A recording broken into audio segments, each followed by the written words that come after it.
By mid-December 1944, the Allied front across Belgium's Ardennes forests looked quiet, almost safe. Veterans called it a ghost front. The terrain was rugged, the weather brutal, and the line was held by exhausted divisions and inexperienced replacements. Adolf Hitler saw his chance. Before dawn on December 16, 1944, under heavy fog and falling snow, 250,000 German troops and nearly 1,000 tanks smashed into the American center. Artillery lit the forest as Panzer columns burst through the mist. On Allied maps, the front ruptured and bowed outward like a massive bruise. Reporters gave it a name that would echo through history: the Battle of the Bulge. It became the largest and bloodiest battle ever fought by the U.S. Army, involving more than 600,000 American soldiers. The chaos didn't come only from the front lines. Under Operation Greif, German commandos led by Otto Skorzeny infiltrated American positions wearing stolen U.S. uniforms and driving captured jeeps. They flipped road signs, cut telephone wires, and misdirected convoys into ambushes. Paranoia spread fast. At checkpoints, GIs interrogated each other about baseball scores and movie stars to expose imposters. 18 of these spies were captured and executed, a chilling reminder that in the Ardennes, the front line was everywhere. On December 17th, the war took a darker turn.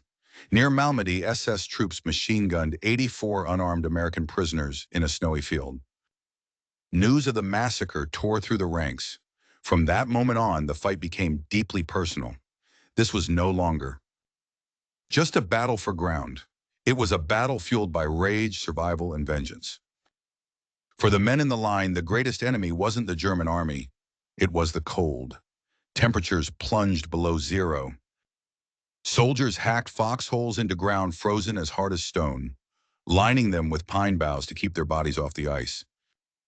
Overhead, artillery shells detonated in the treetops, creating deadly tree bursts that rained splintered wood like shrapnel. Men lived for weeks in wet socks. Trench foot turned skin black and numb. Boots froze solid overnight. Some soldiers had to beat them with rocks just to force their feet inside. The silence of falling snow was shattered by the shriek of German rocket artillery, the dreaded screaming Mimes. Christmas arrived without peace. In the shattered Belgian villages and frozen forests, there were no hot meals or letters from home, only cold tins of ham and eggs shared in dark foxholes.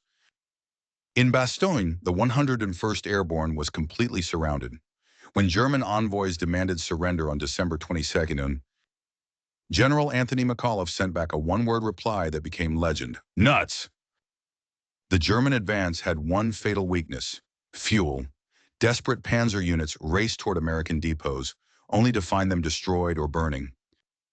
As the offensive stalled, General George S. Patton executed one of the most remarkable maneuvers of the war. In the middle of a blizzard, he pivoted his Third Army 90 degrees, racing north through snow-choked roads. On December 26, 1944, Patton's tanks smashed into Bastogne, breaking the siege. When the skies finally cleared, Allied aircraft returned in force. By January 25, 1945, the Bulge was erased. Nearly 90,000 Americans were casualties, including 19,000 dead. Hitler's last reserves were shattered beyond repair. The road to the Rhine and ultimately Berlin lay open. The American line had bent but never broken. From frozen foxholes to burning crossroads, the Battle of the Bulge proved that even in the coldest winter of the war, the U.S. Army would endure and prevail. Like, share, and subscribe for more history.